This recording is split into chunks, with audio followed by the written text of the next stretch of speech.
இல்ல அந்த 1 மணி நேரம் நீங்களா எடுத்துக்கொண்ட டைமா? இல்ல உங்களுக்கு அவ்வளவுதான் அலாட் பண்ணாங்களா? ஏங்க அது காவல்துறை அவ்வளோ நெருக்கடிங்க, அவ்வளோ பிரச்சனைங்க.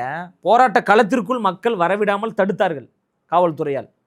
செங்கல்பட்டு, காஞ்சிபுரம், வேலூர், வெளி மாவட்டங்களிலிருந்து வரக்கூடிய தோழர்களை ஆங்காங்கே வழிமறித்து தடுத்துட்டாங்க. போராட்ட களத்துக்குள்ளே விடல. 1 கிலோமீட்டருக்கு வர வேண்டிய தோழர்களை 8 கிலோமீட்டருக்கு நடக்க வச்சாங்க. அவ்வளோ நெருக்கடியை உள்ளாக்குனாங்க. 1/2 மணி நேரத்தில் நீங்கள் போராட்டத்தை முடிக்கணும், 30 நிமிஷத்தில் நீங்கள் 35 நிமிஷத்தில் போராட்டத்தை முடிக்கணும். அப்படி முடிக்கலைன்னா மேடையில் இருக்கிற எல்லார் மீதும் நாங்கள் வழக்கு பதிவு செய்வோம் அப்படின்றாங்க. ஏற்கனவே காவல்துறையெல்லாம் அடித்து கொலை செய்யப்பட்ட குடும்பத்தை சார்ந்தவர்கள் அந்த மேடையில் இருக்கிறாங்க.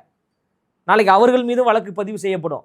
இதையெல்லாம் உணர்ந்து தான் எங்கள் யாருக்கு எந்த பிரச்சனையும் வர வேணாம், யார் மீதும் எந்த வழக்கும் வர வேணாம். ஏன்னா எல்லாரும் சாமானிய மக்கள், எல்லாரும் எளிய குடும்பத்தை சார்ந்தவர்கள். இப்போ வழக்கு பதிவு பண்ணாங்கன்னா அப்புறம் நீதிமன்றம், காவல்துறைன்னு அலக்களிக்கப்படுவோம். ஸோ அதெல்லாம் வேணாம் என்பதற்காக கட்டுப்பட்டு, காவல்துறைக்கு கட்டுப்பட்டு, சட்டத்திற்கு கட்டுப்பட்டு எங்களுடைய போராட்டத்தை ஜனநாயக பூர்வமாக நடத்தியிருக்கிறோம். எந்த வன்முறையும் நாங்கள் செய்யலை, எந்த அத்துமீறல் செயலையும் நாங்கள் ஈடுபடலை.